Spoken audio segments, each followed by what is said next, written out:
हम लोग बचपन से ही सुनते आ रहे हैं कि लालच नहीं करना चाहिए।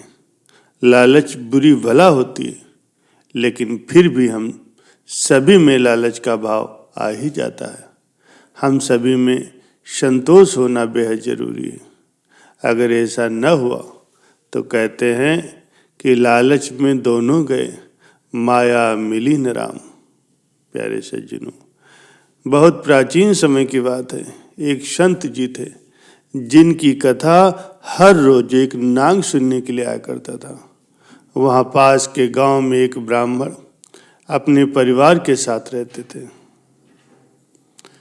उनके परिवार में उनकी पत्नी और एक लड़का था। वह बहुत ही गरीब थे। उनके हालात ये थे कि कभी कभी उनके पास खाने के लिए भी कुछ नहीं होता था। ब्राह्मण की पत्नी बहुत तेज और चालाक थी। वो रोज ब्राह्मण को ज्यादा भिक्षा मांगने के लिए कहती थी, लेकिन ब्राह्मण उसकी बात पर ध्यान नहीं देता था और घर में बैठा प्रभु के नाम का सिमरन किया करता था। पत्नी के रोज रोज अपमान करने पर एक दिन ब्राह्मण सुबह सुबह उठा और अपना पोथी पत्रा उठा करके साथ वाले गांव की तरफ चल दिया। चलते चलते वो ब्राह्मण एक घने जंगल में पहुंच गया। अंधेरा हो चुका था, इसलिए ब्राह्मण ने एक पीपल के पेड़ के नीचे अपना आसन जमा लिया और प्रभु के नाम को जपने लगा। अगले दिन सुबह वो ब्राह्मण उठा तो पास की नदी में स्नान करके वो आगे की ओर चल दिया। थोड़ी देर के बाद दूसरे गांव में जा पहुंचा। उस गांव के लोग नास्तिक थे, इसीलिए वो न तो ब्राह्मण की कथा को सुन रहे थे और न ही ब्राह्मण को भिक्षा दे रहे थे। वो ब्राह्मण परेशान होकर के फिर वापस उसी जंगल में आकर के उसी पीपल के पेड़ के नीचे बैठ गया जहां वो रात को रुका था। ब्राह्मण जिस पेड़ के नीचे बैठा था, उस पेड़ की जड़ के नीचे एक विशाल नाग रहा करता था। ब्राह्मण ने सोचा, मेरी कथा तो कोई सुनता नहीं, इसीलिए मैं पीपल के पेड़ को ही अपनी कथा सुनाए देता हूँ। और ब्राह्मण अपनी कथा सुनाने लगा। जैसे ही ब्राह्मण ने अपनी कथा खत्म की, उसी समय पेड़ के नीचे बिल में से एक काला नाग निकला और ब्राह्मण को एक सोने की असरफी दे करके बोला, तुम रोज आकर के मुझे कथा सुनाया करो, मैं हर रोज तुम्हें एक सोने की असरफी दिया करूंगा। ब्राह्मण ने उसकी बात मान ली। नाग ने ब्राह्मण से वचन लिया कि तुम ये बात किसी को नहीं बताओगे और तुम्हारे सभी दुख दर्द धीरे धीरे दूर हो जाएंगे।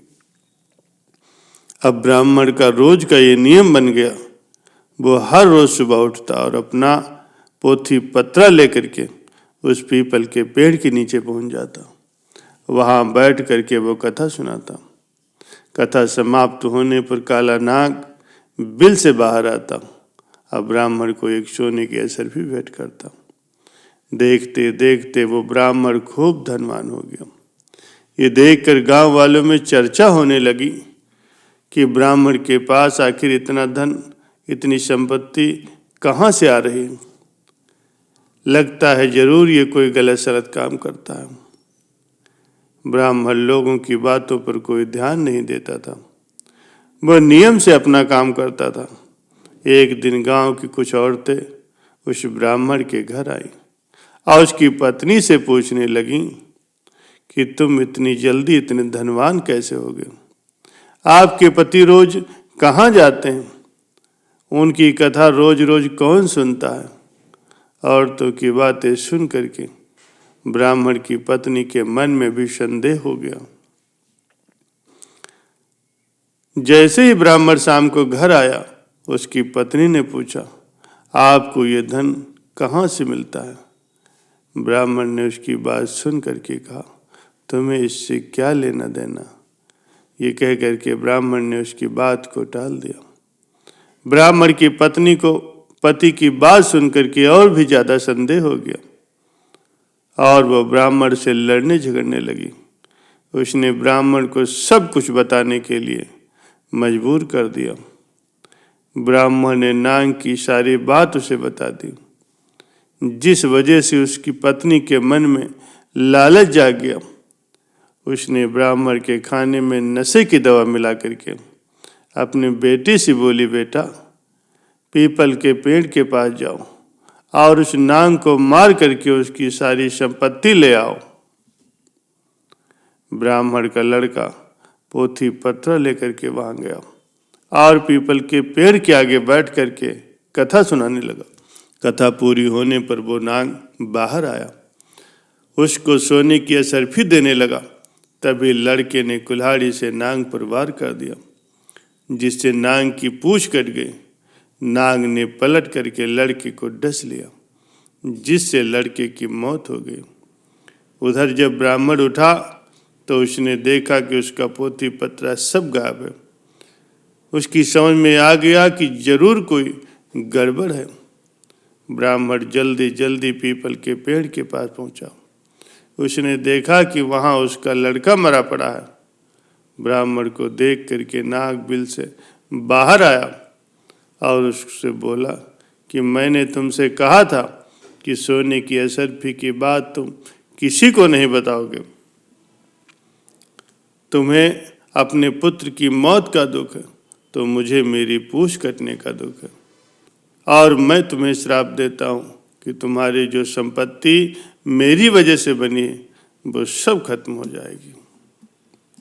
ब्राह्मण अपना सिर पीटता हुआ पुत्र की लाश लेकर के वापस घर आया और अपनी पत्नी से बोला, देखो तुम्हारे लालच की वजह से हमने अपना इकलौता पुत्र गंवा दिया और हमारी सारी संपत्ति भी नष्ट हो गई। ये सुन करके उसकी पत्नी भी रोती रह गई। प्यारे सज्जनों, लालच एक दलदल है। लालच व्यक्ति को विनाश की तरफ ले जाता है। इसलिए जीवन में कभी भी किसी को लालच नहीं करना चाहिए। जो भी इंसान लालच करता है वो अपने जीवन में कभी भी खुश नहीं रह सकता। हमें अपनी मेहनत या अपनी किस्मत से जो कुछ भी मिला है उससे ही काम निकालना चाहिए। प्यारे सज्जनों, लालच हर इंसान के अंदर कम या अधिक मात्रा में होता है। जब भी लालच आपके अंदर उत्पन्न होने लगे तो संयम से काम लेना चाहिए, क्योंकि अधिक लालच आपके विनाश का कारण बन सकता है। इसीलिए संत महापुरुषों ने कहा है कि लालच में दोनों गए, माया मिली न राम। प्यारे सज्जनों, लालच करने से सिवाय नुकसान के और कुछ नहीं होता। जिस चीज़ का हम लालच करते हैं वो भी नहीं मिलता, और साथ साथ जो हमारे पास चीज़ उपलब्ध है वो भी हमसे दूर हो जाती है।